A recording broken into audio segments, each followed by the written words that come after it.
எல்லாரும் நமஸ்காரம். இன்னைக்கு பதிவு 104 திருக்கோளூர் பெண் பிள்ளை ரகசியம் 20ல் 11வது பாகம். அதாவது சகுந்தலை கதை. சகுந்தலை கதையில் 1வது பகுதி இது. ஆக்சுவலாக இது விஸ்வாமித்திரர் சம்மந்தப்பட்டது. விஸ்வாமித்திரருடைய கதை தான். விஸ்வாமித்திரர் கதையை இது ஒரு பகுதி. ஹரிச்சந்திரன் கதை பார்த்தோம் இல்லையா, அதில் இது அது கூட இது ஒரு பகுதி. அதுக்கு அடுத்த பகுதி இது. ஹரிச்சந்திரனை விட்டு போகும்போது விஸ்வாமித்திரருக்கு தவப்பலன் எதுவுமே இல்லை, ஒண்ணுமே இல்லை. தவப்பலன் ஒண்ணுமே கிடையாது. சாதாரண மனிதனா சோர்ந்து போய் போறார். அப்புறம் போய் கடுமையான தவம் பண்றார். காட்டுல கடுமையான தவம் பண்றார். தவம் பண்ணும்போது உத்தரகாண்ட் காடுகளில் போய் தவம் பண்றார். அவர் அங்கே பண்ணும்போது காட்டு மிருகம் அது இது புத்து கட்டுது, இப்போ பாம்பு வந்து சுத்துது மேலே, எதுவும் எதை பற்றியும் கவலைப்பட. விஸ்வாமித்திரோடைய தவம் வந்து ரொம்ப கடுமையான தவம் பண்ணக்கூடியவர். அதனால அவரால் அவ்வளோ சக்தி அடைய முடியுது. அந்த மாதிரி ஒரு கடுமையான தவத்தை பண்றார். பண்ணிட்டு இருக்கும்போது இவரோட தவத்தோட ஜுவாலை அடிக்கிறது மேலே தேவலோகத்துக்கு போகுது. எப்பயுமே இந்திரனுக்கு என்னென்னா, யாராவது நிறையா தவம் பண்ணாங்கன்னா அவனுக்கு பயம் வந்துடும். விஸ்வாமித்திரர் இது மாதிரி பண்ண மாட்டேன்னு எத்தியோதனை சொல்லிட்டார். உன்னோட உலகத்துக்கு நான் போட்டி இல்லைன்னு. ஆனாலும் ஒரு சேஃப்டிக்காக இவ்வளோ தவம் பண்ணி ஒருத்தருந்தா என்னைக்கா இருந்தாலும் நமக்கு ஆபத்து தான். என்னைக்கு வேணாலும் ஆபத்து எப்படி வேணாலும் வரலாம்.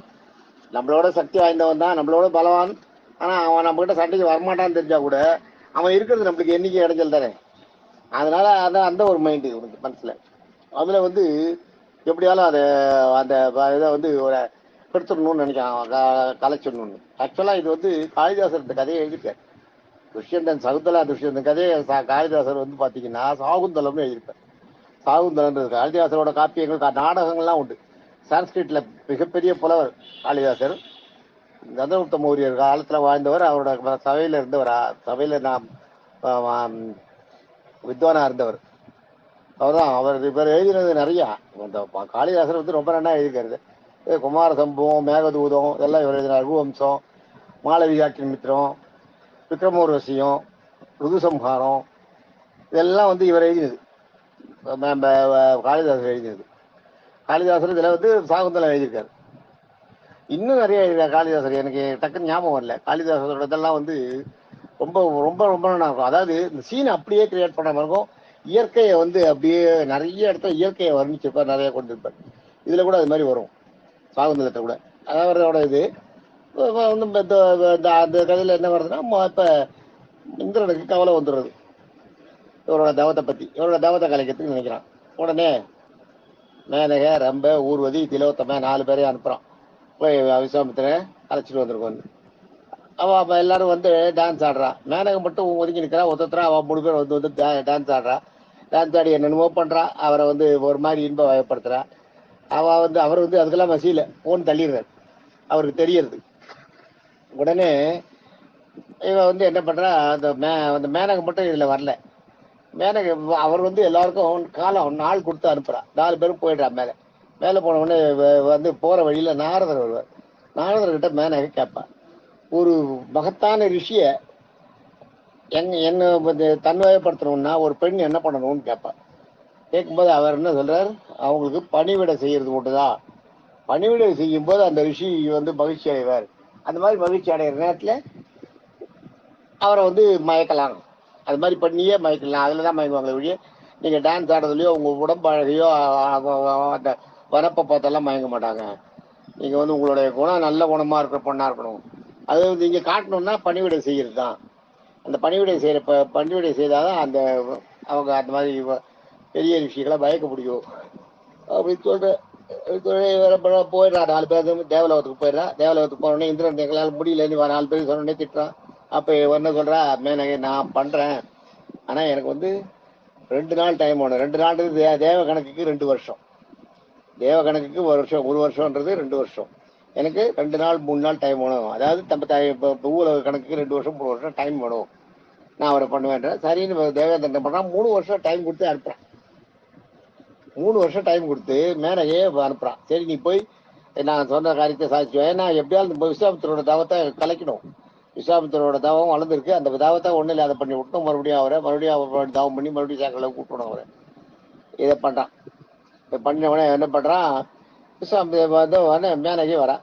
மேனகி வந்து ஒரு காட்டுவாசி பெண் போல ஒருத்தர் காட்டுவாசி பெண்ணா இல்ல, தபசி மாதிரி, காட்டுல வசிக்கிற தபசி மாதிரி உருவெடுத்து விஸ்வாமித்திரர் இருக்கிற அந்த தவம் பண்ணிட்டு இருக்காரு இல்லையா, அவர் தவம் பண்ணிட்டு இருக்கும்போது அவருக்கு தேவையான பொருள்களையும் கனிகளை சாப்பிட்றதுக்கு கொண்டு வைக்கிறதும், அவரை சுத்தி ஈ எறும்பெல்லாம் ஒண்ணு சேராத எல்லாத்தையும் பெருக்கி இறுக்கி வச்சு அந்த இடத்த சுத்தம் பண்றதும் கிளீன் பண்ணதும், அந்த அவருக்கு வந்து ஒரு அடியாள் மாதிரி அங்க வந்து அவர்கிட்ட ஒரு சிஷ்யர் மாதிரி எல்லா வேலையும் செஞ்சு வச்சுட்டு இருக்காங்க.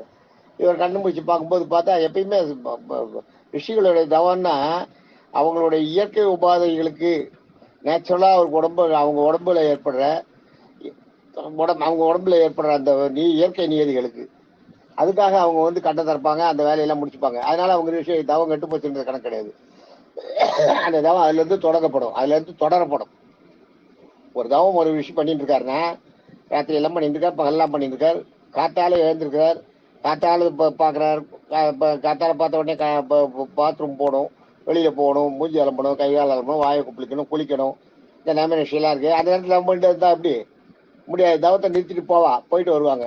ஏன்னா அது வந்து இறைவனால் கொடுக்கப்பட்ட அந்த ஒரு இயற்கை உபாதைகள், அதையெல்லாம் போய் பண்ணிட்டு வருவார். இயற்கை நீதிகள் தெரிஞ்சு அந்த தினமும் நீங்க இருந்தது பண்ணணுன்ற கடமைகள் இருக்குல்ல, அதெல்லாம் பண்ணிட்டு போய் பண்ணிட்டு வர பயத்தை பசிக்க சாப்பிடுவார். சாப்பிட்ற நேரம் அப்பெல்லாம் தவம் கெட்டு போச்சுன்ற கணக்கு கிடையாது. அந்த தவம் அப்படியே இருக்கும். அந்த தவத்தை எல்லாம் முடிச்சுட்டு மறுபடியும் வந்து தவம் பண்ணுவான். வெறுமையா இருக்க மாட்டா தவம் பண்ணுவான். தவம் பண்ணும்போது தூக்கம் வந்து தூங்கினால்னா தூக்கத்துல அவன் வாட்டுக்கு தூங்கிடுவா. தூங்கி முடிச்சு மறுபடியும் தவம் பண்ணுவா. அதெல்லாம் தூக்கம் இல்லாத தவம் பண்றது, அன்னாரம் இல்லாத தூக்கம் இல்லாத தவம் பண்றது, கடுமையான தவம் பண்றது, அது மாதிரிலாம் உண்டு. விஸ்வாமித்திரருக்கு அது மாதிரி உண்டு. விஸ்வாமித்திரர் எப்பயாவது கண்ணை முடிக்கும் போது வாரத்துக்கு ஒரு நாள், மாசத்துக்கு ஒரு நாள் கண் முடிப்பான். தண்ணி குடிக்கிறதுக்கும் ஏதாவது உணவு சாப்பிட்றதுக்கும் குளிக்கிறதுக்கும் மாசத்துக்கு ஒரு நாள் தண்ணி குடிப்பாராம். இயற்கையாவே அவர் உடம்புல வேறு நாத்தம் எல்லாம் வராதான். புனுகு வாசனை வருமா. புனுகுன்றது அந்த பூனையில இருந்து வர ஒரு அது ஒரு வாசனை திரவியம். அவர் மேல வந்து புனுகு வாசனை வருமா. அதனால அந்த மாதிரிலாம் விஸ்வாமித்திரோட கதையில இருக்கு. விஸ்வாமித்திரர் வந்து இவர் எல்லாம் பண்ற இவர் ஒரு நாள் தவம் பண்ணிட்டு இருக்கிற விஸ்வாமித்திரருக்கு கொஞ்சம் கண்ணத்திறந்து பாக்குற யாரோ ஒரு லேடி இதெல்லாம் பண்ணிட்டு இருக்காங்க பாக்குறேன். இவன் மேனகை வந்து முகத்தை காட்டவே இல்லை. முகத்தை காட்டாமலே எல்லா வேலையும் பண்ணி வைக்கிறார். விஸ்வாமித்திரருக்கு கொஞ்சம் கொஞ்சமா இந்த வேலை யார் பண்றான்றது ஒவ்வொரு தடவை முடிக்கும் போது பாக்குறேன். யாராவது அந்த ஒரே லேடி பண்ணிட்டே இருக்கான்னு உடனே அவளோட முகத்தை பார்க்கணும்னு ஆவல் ஆயிடுது. உடனே பாயத்தந்து பேச ஆரம்பிக்கிறார். பாயத்தந்து இது வந்து தேவையில்லாத நம்ம பூல சம்சார சாகர வாழ்க்கைகள்ல வந்து இணையிறது. பெண்ணே நீ யாருன்னு கேட்கிறாரு. ரிஷியோட தவம் அப்போ கெட்டு போயிடும். ரிஷியோட தவம் அதாவது அந்த ஆசிலேஷன். பெண்ணே நீ யாருன்ன உடனே மேனகை என்ன பண்றா, தன்னுடைய மயக்கிற சக்தி எல்லாத்தையும், தன்னுடைய தேவேந்திரன் நம்ம தனக்கு கொடுத்துருக்க மயக்கிற சக்தி எல்லாத்தையும் அவளுக்குள்ள சேர்த்து அந்த மயக்கத்தோட ஒரு பார்வை பார்க்குறான். பார்க்கும்போது விஸ்வாமித்திரர் கொஞ்சம் நில வளைஞ்சு போயிடுறாரு. அதுக்கப்புறம் விஸ்வாமித்திரர் மறுபடியும் தவம் பண்றாரு. தவம் பண்ணும்போது போறா, கிட்டப்ப எல்லாம் பண்றா, அவருக்கு தேவையானதெல்லாம் எடுத்து கொடுக்குறா. அவரு தடைமுடி விழுந்திருக்கு இல்லையா, சடையெல்லாம் வாரி விடுறா. மெதுவா அவரை தொட்டு கையை அமுக்கி காலை அமுக்கி இதெல்லாம் பண்றா. அவர் அதை விடுறாரு, பர்மிட் பண்றாரு. ஏன்னா முதல்ல அவர் கொஞ்சம் மனசு அசைஞ்சு போச்சு இல்லையா, அதனால பர்மிட் பண்றாரு. எல்லாம் முடிஞ்சவொடனே என்ன பண்றாரு, இவளோட எதிரால அவரோட தவம் தானா செதறது. இவளோட அழகளை மயங்கிடுறா. இவளோட வாசனை பக்கத்துல இவன் வந்து சேர்ந்த உடனே அந்த இது தொடர்றதுனால ஏற்படுற அந்த ஈர்ப்பு என்ன பண்ணிடுறாரு, தவத்துல மயங்கிடுறார். தவத்தை நிறுத்திடுறாரு.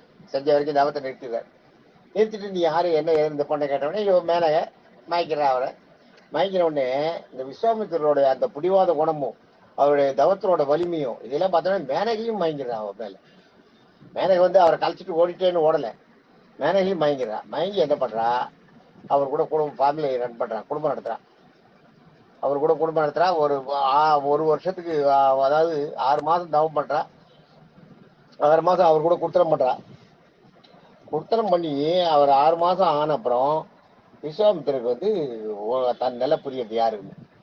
தான் யாருன்னு புரிஞ்ச உடனே இது யாரு, நம்ம தவம் பண்ணியிருந்தோம், பெருமை வந்தா அப்படியே வந்து இருந்தா நம்ம தவத்துக்கு உதவி பண்ற மாதிரி இருந்தா கடைசியில் நம்மள வந்து இந்த அளவுக்கு ஒரு ஃபேமிலி மேன் ஆக்கி விட்டாலேன்னு அவளை பிடிச்சி அதட்டி கேட்கறா. அந்த மாதிரி நான் சாபம் கொடுத்துட்டேன், நீ யாரு, நீ என்ன பண்ணுன்னு கேட்குறேன். கேட்ட உடனே சொல்லிடுறா உண்மையாவே, என்னை வந்து இந்த தான் அமைச்சார், இந்த மாதிரி உங்களை மயக்கத்துக்கு தான் அமைச்சார். அது வந்து நான் வந்து உங்களுக்கு சிசுவேஷன்லாம் பண்ணியிருந்தேன், நீங்களும் மயங்கல் என்கிட்ட. ஆக்சுவலா நானும் மயங்கிட்டேன் உங்ககிட்ட அப்படின்ட்டு அவர் ஒத்துக்கிறா. ஒத்துன உடனே அவர் என்ன பண்ற, அவர்கிட்டையும் தப்பு இருக்கு இல்லையா, அதனால நீ இந்த மாதிரி ஒரு தப்பு பண்ணிட்ட, அதனால என்னால உங்க கூட எல்லாம் இருக்க முடியாது. நீங்க எப்படியாலும் எக்கேடாலும் கெட்டு போங்க. நான் தவம் பண்றேன். என்னோட நான் தவசி. எனக்கு இந்த குடும்ப வாழ்க்கையெல்லாம் சரியா வராது. நீ எக்கேடாலும் கெட்டு போன்னு சொல்லிட்டு போயிடுறாரு. அவர் சொல்றா, சுவாமி நான் கர்ப்பமா இருக்கேன்னு.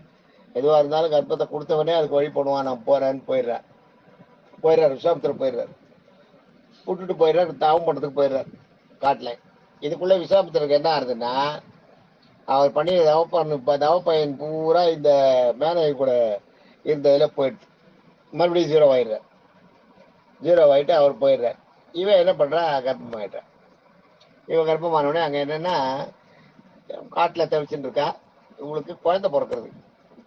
மேனகைக்கு குழந்தை பிறந்த உடனே 2 வருஷம் ஆயிடுது. அவளுக்கு அந்த குழந்தை 3 வருஷம் ஆயிடுது. 3 வருஷம் ஆன உடனே அந்த குழந்தை பிறந்துடுது. அந்த குழந்தைய வச்சுட்டு கையில வச்சுட்டு திண்டாடிட்டு இருக்கா. அந்த நேரத்துல என்னன்னா, இந்திரன் வந்து அங்க இருந்து சமிச்சை கொடுத்துட்றான், உன்னோட டைம் முடிஞ்சு போச்சுன்னு. அது மாதிரி நான் எனக்கு ஒரு குழந்தை பிறந்திருக்கு. அந்த குழந்தைய நான் என்ன பண்ணுவேன், எங்க விட்டுட்டு வரேன்னா அதெல்லாம் தெரியாது. நீ தேவலோகத்துக்கு கண்டிப்பா ஞாபகம் வச்சுக்கோ, மனசுல வச்சுக்கோ. உனக்கு இந்த ஆசாபாசங்களுக்கெல்லாம் இடம் கிடையாது. நான் சொன்ன காரியத்தை செஞ்சா தேவலோகத்துக்கு வந்து சேர்ந்து வந்து மிரட்டு போயிடும். இவளுக்கு போக வேண்டிய கட்டாயம் ஏற்பட்டுறது. உடனே என்ன பண்றான், அந்த குழந்தைய வந்து ஒரு செடை தாமரை இலையை பறிச்சு 4 இலையை பறிச்சு அது மேல வச்சு தெய்வத்தை பிரார்த்தனை பண்ணிட்டு விட்டுட்டு போயிடுறான். இவன் போயிட உடனே கொஞ்ச நேரத்துல இந்த சகுந்தல பறவைகள்னு ஒன்று இருக்கு. சாகுந்தல பறவைகள்.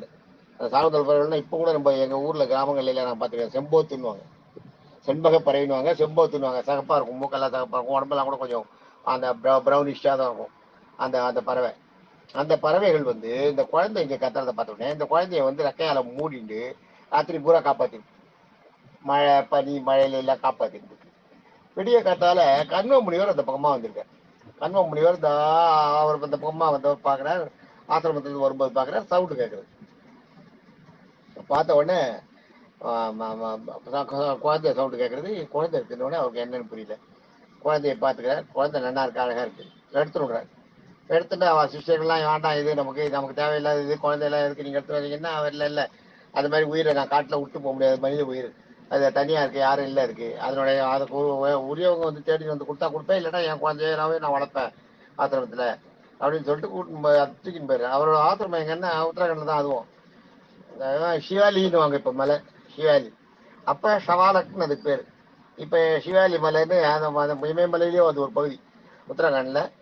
சிவாலி மலையில அந்த ஒவ்வொருத்தரும் கொண்டு போயிருக்கா. அந்த மாலினின்னு ஒரு ரிவர் போறதாங்க. மாலினி ரிவர் ஆத்தங்கரையில, அந்த கரையில அந்த அந்த கரையில இவரோட ஆசிரமம் இருக்கு. கண்வமுனிவரோட ஆசிரமம். அதுல கொண்டு அந்த குழந்தைய வளர்க்குற குழந்தைய வளர்க்கும் போது என்னன்னா, இந்த குழந்தை பிறந்த உடனே சாகுத்தல பறவை அது கூட வந்து கொஞ்சிது இல்லையா. ஆக இந்த குழந்தை வளரும் போது என்னன்னா, இந்த கண்வமுனிவர் வளர்க்குறாரோ இல்லையோ, அந்த காட்டுல இருக்கிற மிருகங்களும் மரங்களும் அந்த இருக்கிற ஜீவன்களும் பிராணிகளும் இவகிட்ட ரொம்ப அந்யோன்யமாயிடுறது, பேச ஆரம்பிக்கிறது. இவ அதோட பாஷையெல்லாம் கத்துக்கிறா. உயிருள்ள பொருள், அதாவது அசையாத பொருளுடைய பாஷையெல்லாம் கூட கத்துக்கிறா. மரங்கள்கிட்டையும் கொடிகள்கிட்டையும் பூக்கள்கிட்டையும் எல்லாம் கூட பேச ஆரம்பிச்சிடும். அந்த பாஷையெல்லாம் அவளுக்கு தெரியுது. அது ஒரு விசேஷம் இவளுக்கு இருக்கிறது. இவளுக்கு அது கிடைக்கிறது அங்கேயே இருந்ததுனால அதெல்லாம் அந்த பாஷை கற்றுக் பேசுறா. மிருகங்கள்லாம் ரொம்ப இவளுக்கு ஃப்ரெண்டு. எல்லாம் எதுவும் இவங்களுக்கு ஒண்ணுமே பண்ணாது.